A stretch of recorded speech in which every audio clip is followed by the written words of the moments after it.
ভ্রমণপ্রিয় বাঙালির কাছে পুরুলিয়া মানে রাঙা মাটি ও আগুন রাঙা শিমুল পলাশের জেলা। প্রকৃতি এই পুরুলিয়াকে তার তুলির টানে নিপুণভাবে নানান সুন্দর টুরিস্ট স্পটের ডালি দিয়ে সাজিয়ে তুলেছে, একথা মানতেই হবে। যেখানে পাহাড় ড্যাম কিংবা হোক শিমুল পলাশ, পুরুলিয়ার জুড়ি মেলা ভার। তাই তো পর্যটকেরা বারবার ছুটে আসে এই পলাশ রাঙা পুরুলিয়াতে। আগের দুটি পর্বে পুরুলিয়ার আসা WBTDCL এর মুরগুমার টুরিস্ট প্রপার্টিতে থাকা ও অযোধ্যা সার্কিটের সাইট সিন তুলে ধরেছিলাম। যদি না দেখে থাকেন চেক করে নিতে পারেন। আজকের পর্বে আপনাদের কাছে তুলে ধরব পুরুলিয়ার গড় circuit. Good morning from Murguma, West Bengal tourism property থেকে আমি ঋতুপর্ণা। আজকে 23 তারিখে আবারও একটা নতুন ব্লগে শুরু করছি। আজকে আমরা এখান থেকে বেরিয়ে যাব, আর দুদিন কাটালাম, বেশ ভালো লাগলো এখানে।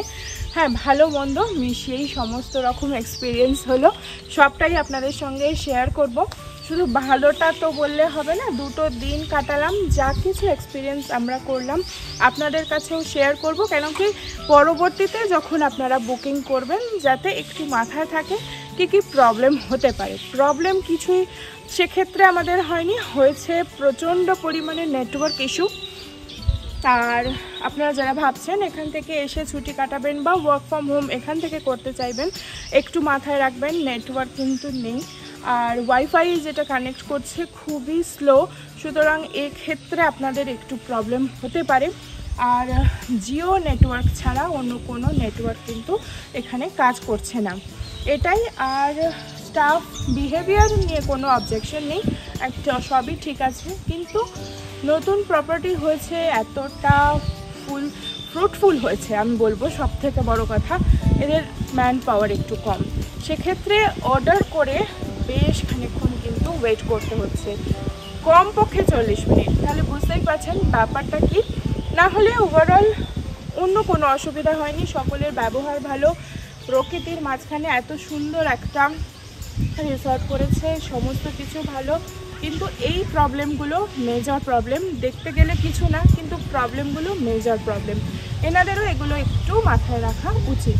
তো যাই হোক, ওভারঅল সব কিছু ভালোভাবে দিনটা কাটালাম। আজকে কিন্তু মনে হচ্ছে কতটা মুখ ভার করে রয়েছে আকাশ। দেখা যাক কী হয়। আজকে আমরা যাব গড় পঞ্চকোটের দিকে। তো একটা লম্বা ট্যুর হতে চলেছে, সবটাই আপনাদের সঙ্গে শেয়ার করব।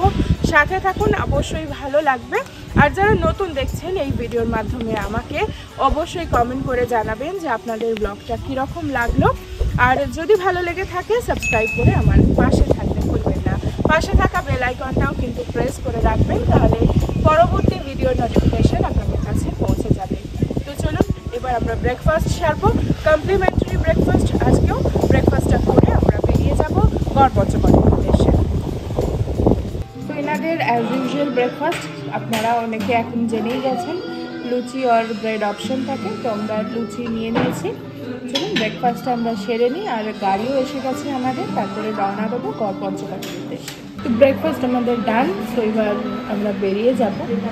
আর সত্যি কথা বলতে আজকে বা কালকে আমরা যে খাবারটা খেলাম তুলনামূলক ভালো লাগলো, কোয়ালিটি বলুন বা কোয়ান্টিটি।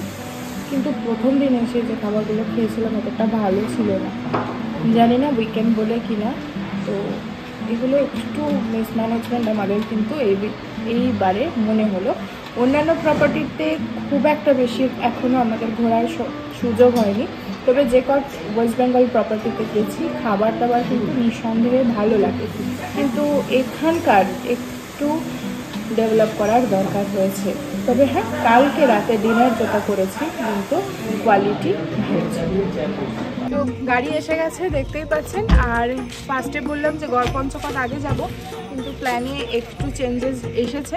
তো আজকে আমরা আগে যাচ্ছি বরন্তি, তারপর গড় পঞ্চকোট হয়ে দেখা যাক কোথায় কি পরপর যাই, কিন্তু এখন ফার্স্টে যাচ্ছি আমরা বরন্তি। আজ আমরা মোটামুটি 300 থেকে 320 কিলোমিটার জার্নি করব। এই রিসর্ট থেকে বরন্তির দূরত্ব প্রায় 160 কিলোমিটার, সময় লাগবে প্রায় 3 ঘন্টার মতো। আজকে চলে যাচ্ছি দুটো দিন পুরুলিয়ায় কাটালাম, বেশ ভালোই লাগলো। তো আজকের দিনটাই সম্বল, শেষমেশ যতটা সম্ভব যতটা পারা যায় ঘুরে নিই প্রকৃতির মাঝে। আর কাল থেকে তো আবার সেই একই জিনিস। আর আগে আরও 2টো এপিসোড আমরা পোস্ট করেছি, তো যারা এই পর্বটা নতুন দেখছে যদি মনে করেন যে আগে 2টো পর্ব দেখবেন, আগে চ্যানেলে দেওয়া রয়েছে, আমি ডেসক্রিপশনেও লিঙ্ক দিয়ে রাখবো, অবশ্যই চেক আউট করে নেবেন। আমরা এই যে গড় সার্কিটটা ঘুরে দেখব তার জন্য আমাদের গাড়ি ভাড়া পড়েছে ৩,৫০০ টাকা। যে দাদা আমাদের পুরো ট্যুরের গাড়ির ব্যবস্থা করে দিয়েছেন ফাল্গুনিদা, ভিডিওর শেষে তার সাথেও পরিচয় করিয়ে দেব। বরন্তি যাবার রাস্তাটা যে কি অপরূপ সেটা তো আপনারা দেখতেই পাচ্ছেন। চলুন বরন্তি ঘুরে দেখি। এই বরন্তি কিন্তু একটা ছোট্ট গ্রাম, পুরুলিয়ারই আপনার রঘুনাথপুর মহকুমার একটা ব্লক আছে সাঁতারা, তারই হচ্ছে ছোট্ট একটা আদিবাসী গ্রাম এই বরন্তি। আর বরন্তি গ্রামের ধারেই এই লেক, গ্রামের নামানুসারেই লেকটা নামকরণ করা হয়েছে বরন্তি লেক। আর দূরে যে পাহাড়টা দেখছেন ওটা কিন্তু গোরঙ্গি পাহাড়।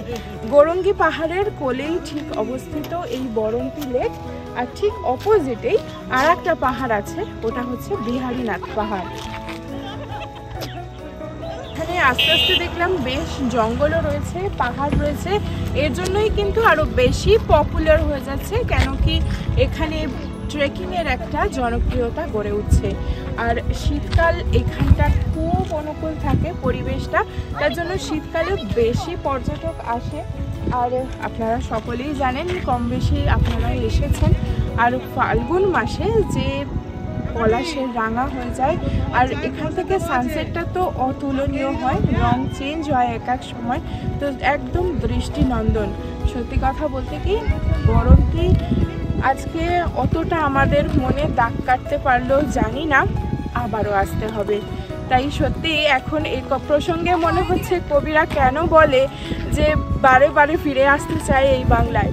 সত্যি আমাদের বাংলার অপরূপ একদম সৌন্দর্য, একে একবার দেখে তার রূপ আস্বাদন করা যায় না, আবারও আসতে হবে বরন্তির রূপকে আস্বাদন করার জন্য। তো আপনারা যারা এখানে 1 দিন বা 2 দিনের জন্য আসছেন, শুধু তো বরন্তি ঘুরবেন না, এখান থেকে আপনারা কিন্তু ঘুরে নিতে পারেন গড় পঞ্চকোট, যেটা 12 কিলোমিটার, আর জয়চন্ডী পাহাড় 21 কিলোমিটার। তো সুতরাং এখানে আসলে এই জায়গাগুলোও আপনারা একটু ঘুরে দেখে নেবেন।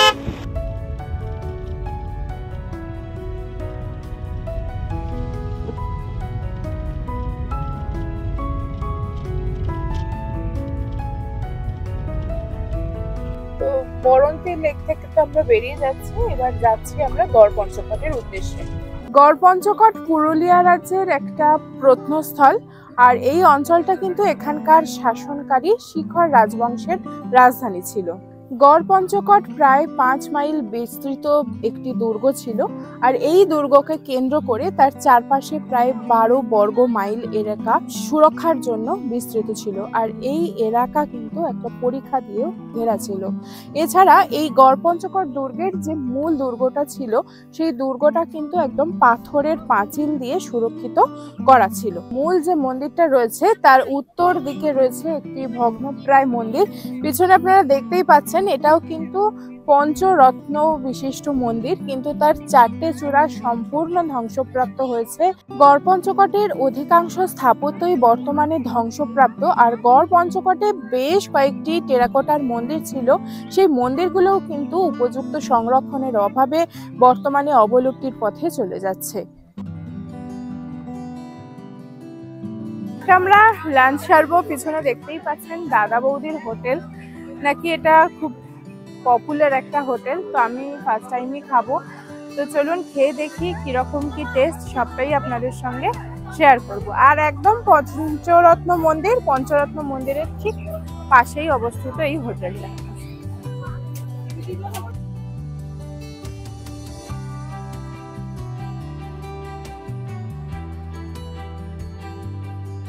এই হচ্ছে আজকের লাঞ্চ, এই ভাত, ডাল, পোস্ত, তার সাথে একটা সবজি দিয়েছে আর চিকেন। এই হচ্ছে আজকের লাঞ্চ। তো খেয়ে দেখি কিরকম কি টেস্ট। রান্না কিন্তু সত্যিই ভালো হয়েছে, চিকেনটা বিশেষ করে ভীষণ সুন্দর হয়েছে, টেস্টি চিকেন। তো আপনারাও আসলে এখানে খেতে পারেন, সমস্ত রকম থালিরই ব্যবস্থা রয়েছে। চিকেন থালি ওই 150 টাকা করে আমাদের পড়লো মাথা পিছু।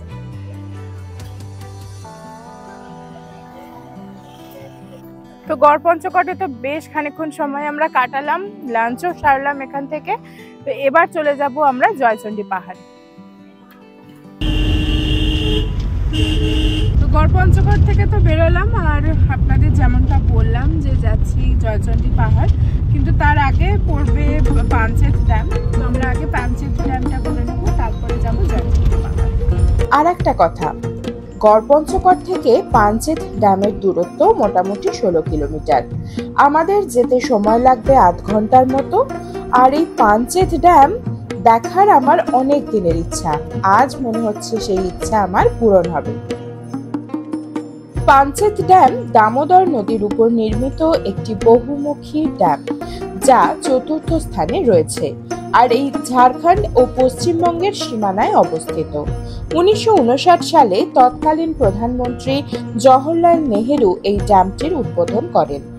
ডিভিসি এই ড্যামের তত্ত্বাবধানে রয়েছে।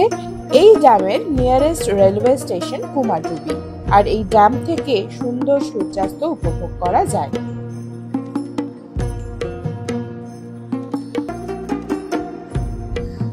চলুন, পাঞ্চেত ড্যাম তো ঘোরা হয়ে গেল, এইবার যাব জয়চণ্ডী পাহাড়। ডিস্টেন্স ওই 27 কিলোমিটার মতো, সময় লাগবে ঘন্টাখানেক। এখন বাজে প্রায় 4টের মতো। জয়চণ্ডী পাহাড় পৌঁছতে মনে হয় সন্ধ্যা হয়ে যাবে। চলুন দেখা যাক।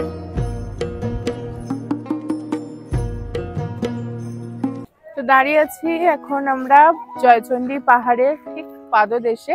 আর এখানে দেখতেই পাচ্ছেন একটা পাহাড় কিন্তু শৃঙ্খলাভাবে অনেকগুলো পরপর সারি দিয়ে রয়েছে পাহাড়টা। আর প্রত্যেকটা পাহাড়ের এখানে ইন্ডিভিজুয়াল নামও কিন্তু আছে। তো চলুন দেখি কতটা কি উঠতে পারি। আর হ্যাঁ, সত্যজিৎ রায়ের যে সিনেমা হীরক রাজার দেশে, এখানেই কিন্তু শুটিং হয়েছিল।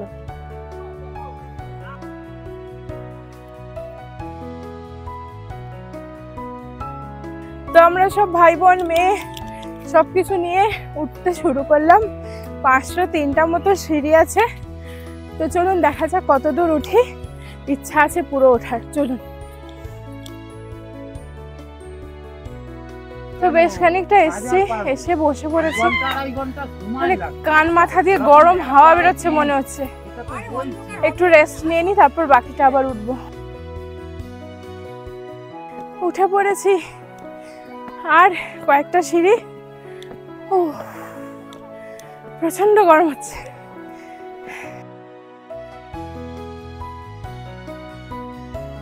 চলে এসেছি জয়চণ্ডী পাহাড়ের উপরে। পিছনে দেখতেই পাচ্ছেন চণ্ডী মাতার মন্দির। আর কষ্ট করে উপরে উঠে, মানে কি বলবো, একটা ঠান্ডা হাওয়া শরীরটা জুড়িয়ে যাচ্ছে। তবে হ্যাঁ, এটুকু উঠে বুঝতে পারছি আরো ফিটনেসের দরকার আমাদের। এইটুকু উঠেই অবস্থা টাইট। তো যাই হোক, ভীষণ ভালো লাগছে, খুব ভালো লাগছে উপরে উঠে। যদি আলোটা আরেকটু থাকতো, আমরা যদি আরেকটু আগে আসতে পারতাম, ভিউটা আরো ক্লিয়ার, একদম 360 ডিগ্রি ভিউ আসছে, ক্লিয়ার ভিউ আসছে।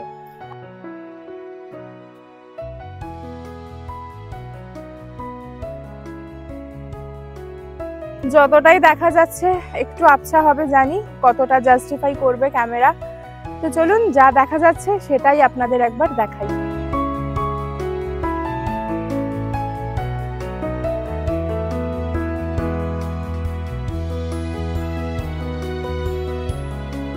জয়চণ্ডী পাহাড় থেকে আমরা নেমে এসেছি, আর বেশ ভালো সময় কাটালাম, বেশ কিছুক্ষণ। এবার আমরা স্টেশনের দিকে বেরিয়ে যাব।